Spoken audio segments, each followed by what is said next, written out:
ભાજપ રૂપાલાને બદલવા માટે તૈયાર નથી। ક્ષત્રિયોની વિરોધ દિવસે ને દિવસે વધી રહ્યો છે તે હવે રૂપાલા 16 એપ્રિલે ફોર્મ ભરવા માટે જઈ રહ્યા છે। ભાજપે રાજપૂતોના વિરોધને નજરઅંદાજ કરી દીધો છે અને રૂપાલાને ગ્રીન સિગ્નલ આપી દેતા તેમણે ઉમેદવારી ફોર્મ ભરવાની તડામાર તૈયારીઓ પણ કરી લીધી છે। 16 એપ્રિલે વાજતે ગાજતે રૂપાલા ફોર્મ ભરવા જઈ રહ્યા છે ત્યારે હવે રાજપૂતો શું કરશે, જુઓ આ ખાસ અહેવાલ।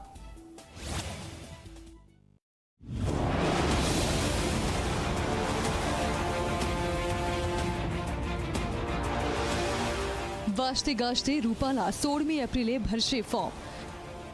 ક્ષત્રિયોના આકરા વિરોધની વચ્ચે નોંધાવશે ઉમેદવારી। વરઘોડો કાઢીને રૂપાલા કરશે જંગી જાહેર સભા। રાજકોટમાં ભાજપ કરશે વિજય વિશ્વાસ સંમેલન। ભાજપે ક્ષત્રિયોના વિરોધને કરી નાખ્યો નજરઅંદાજ। લોકસભામાં તમારું અક્કડ વલણ ઘણીવાર ભારે પડી જાય છે। રાજાશાહીમાં રાજા જ સર્વે સર્વા હતા, જેના કારણે તમામ નિર્ણયો નિડરતાથી તેઓ લઈ શકતા હતા, પરંતુ લોકતંત્રમાં પ્રજા રાજા હોય છે, કોઈ એકલો વ્યક્તિ કંઈ જ કરી શકતો નથી। ક્ષત્રિયો રૂપાલાના વિવાદિત નિવેદન પર પોતાનું અક્કડ વલણ બતાવી રહ્યા છે। સમાધાનની કોઈ જ ફોર્મ્યુલા કાઢવા માટે તેઓ રાજી નથી। તેમની તો માત્ર એક જ માંગ છે કે રાજકોટથી રૂપાલાની ટિકિટ રદ કરો। વિવાદિત નિવેદન પર રૂપાલા 3 વખત માફી પણ માંગી ચૂક્યા છે। પ્રદેશ ભાજપ પ્રમુખે પણ 2 હાથ જોડીને વિનંતી કરી છે, પરંતુ ક્ષત્રિય સમાજ માફ કરવા માટે તૈયાર નથી। રાજ્યભરમાં ક્ષત્રિયોના આકરા વિરોધની વચ્ચે હવે રૂપાલા વાજતે ગાજતે 16 એપ્રિલે પોતાનું ઉમેદવારી ફોર્મ ભરવા માટે જઈ રહ્યા છે। રાજકોટના બહુમાળી ભવનમાં તેઓ ફોર્મ ભરશે। જંગી જાહેર સભાને સંબોધ્યા બાદ વરઘોડો કાઢીને ઉમેદવારી ફોર્મ ભરવા માટે જશે। આ માટે ભાજપે તમામ તૈયારીઓ પણ કરી લીધી છે। રૂપાલા 16 એપ્રિલે ફોર્મ ભરવા માટે જઈ રહ્યા છે, તેની માહિતી ખુદ ભાજપના જ વરિષ્ઠ નેતા રાજુ ધ્રુવે આપી છે। તો રાજકોટથી ભાજપના કોર્પોરેટર કેતન પટેલે પણ આની જાણકારી મીડિયાને આપી છે। રાજકોટ લોકસભાના ઉમેદવાર પરસોત્તમભાઈ રૂપાલા પોતાનું ચૂંટણીમાં ઉમેદવારી પત્રક ભરશે।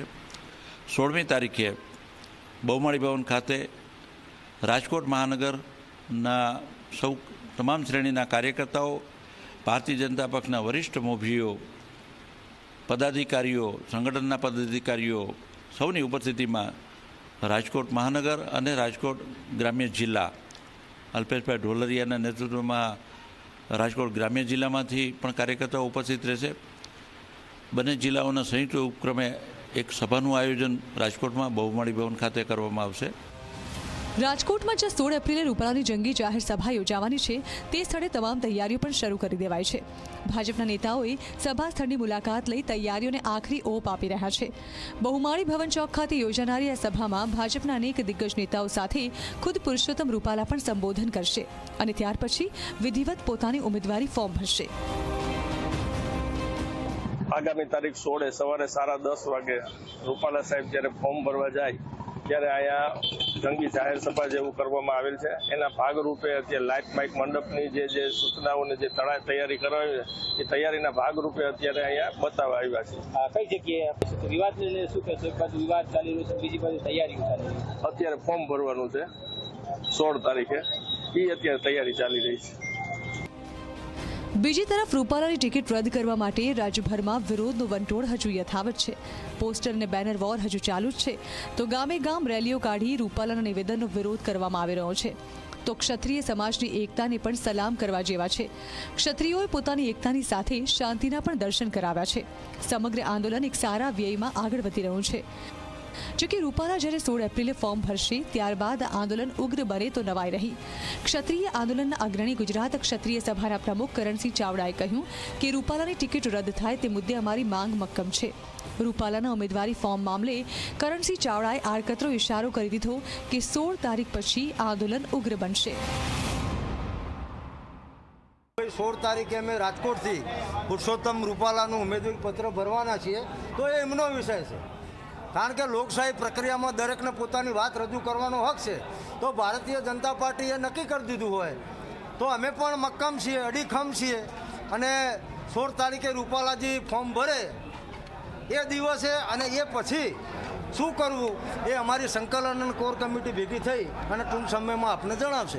અમે તો સંયમથી કીધું હતું, પણ આક્રોશ એટલો બધો છે કે યુવાનોએ ત્યાં ધીરજ ગુમાવી. અમે પણ સંયમથી વર્તવાની વાત કરી છે. તો આવું ઘણી બધી જગ્યાએ થઈ શકે, કારણ કે શું થાય એ કહેવું અત્યારે હાલ અમારા હાથમાં પણ નથી. ક્ષત્રિય સમાજે આગળની રણનીતિ પણ નક્કી કરી લીધી છે. ચલો રાજકોટ અભિયાન પણ આગામી સમયમાં શરૂ કરવામાં આવશે. રાજ્યના ધાર્મિક આસ્થા કેન્દ્રો પર મહાઆરતીના પણ આયોજન કરવામાં આવ્યા છે. આ સાથે અન્ય કેટલાક ચોંકાવનારા કાર્યક્રમો પણ થઈ શકે તેવી જાહેરાત કરાઈ છે.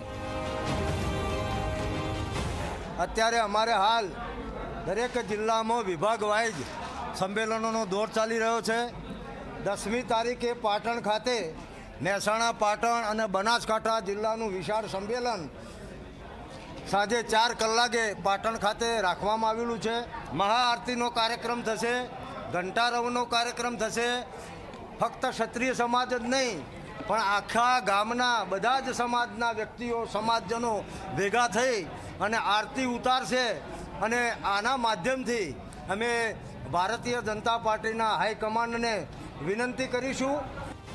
ક્ષત્રિયોના આકરા વિરોધની વચ્ચે પણ રૂપાલા 16 એપ્રિલે ફોર્મ ભરવાના છે તે નક્કી છે. ત્યારે જોવાનું એ રહેશે કે હવે ક્ષત્રિયો શું કરે છે, કારણ કે આ લડાઈ હવે અસ્મિતા સાથે જોડી દેવામાં આવી છે.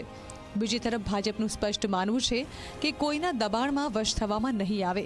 ત્યારે જોવાનું એ રહેશે કે આગળ શું થાય છે. Bureau report, Zee media.